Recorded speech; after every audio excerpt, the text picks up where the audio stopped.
Welcome back, and it's time now for our community update this morning. And today we are joined in studio by Menasha Police Chief Timothy Styka, and joining him is his officer Shelby Burkholz, the department's new community liaison officer. Thanks for joining us this morning. Good morning.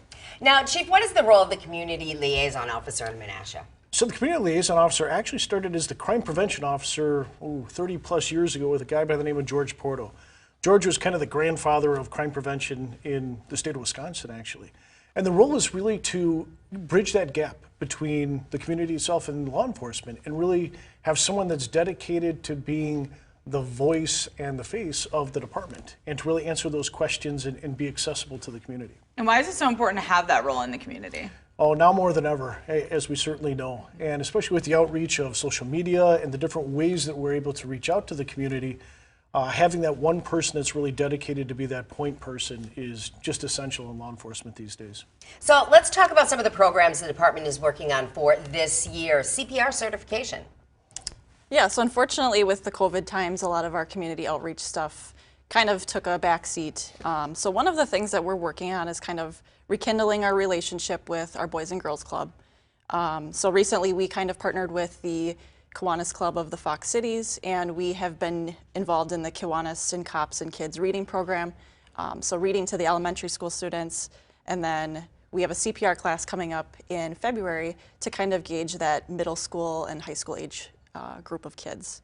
And then we're also working on a career exploration program with our high schools and colleges, just to get some of those students interested in law enforcement, and hopefully in our community service officer program, our auxiliary officer program, and hopefully someday as officers on the road. And then just expanding our social media following. All right. And now what are you hoping for with working with these students and getting involved with them? Well, we want to have that face for them so that they're comfortable coming to us. They know who we are, that if we end up dealing with them or they have a bad day that we have to be involved in, that they know who we are and it's a friendly face. And then not only that, but getting them interested in law enforcement. Obviously, it's no secret that cops are hard to come by these days, and getting them interested so that we can get some officers in our department. Now, you're working on a variety of programs, like you said. Now, you do have a guided bike ride with bike patrol officers. Tell us about it and why that's important. So we're looking to do, probably this spring or summer, a guided bike ride with our bike patrol program and our parks department.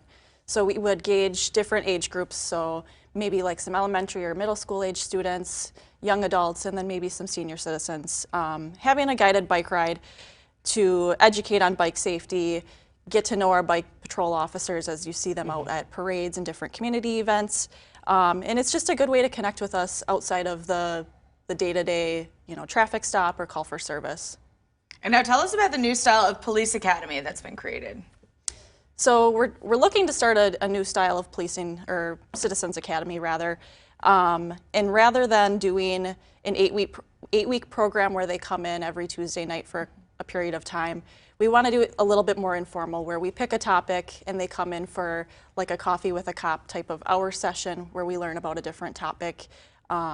And it's less of a time commitment. People are busy these days and they can kind of pop in whenever they feel comfortable.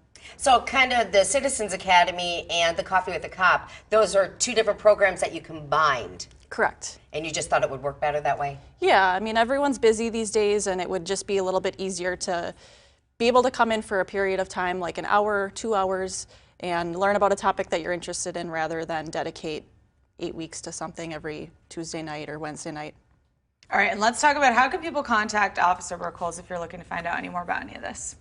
You can contact me by email, my direct line, otherwise Facebook, Instagram, Twitter. We're also on those platforms. All right, thank you very much, both of us, for joining us today. Thank you. Very welcome. Thanks for having us. And let's take a look now at our Skyview camera powered by Storm Team 5. We're looking in Sturgeon Bay right now. It is 18 degrees out there, but that's pretty nice compared to yesterday. Jordan is up next to give us a look at the forecast and weather on the 5s.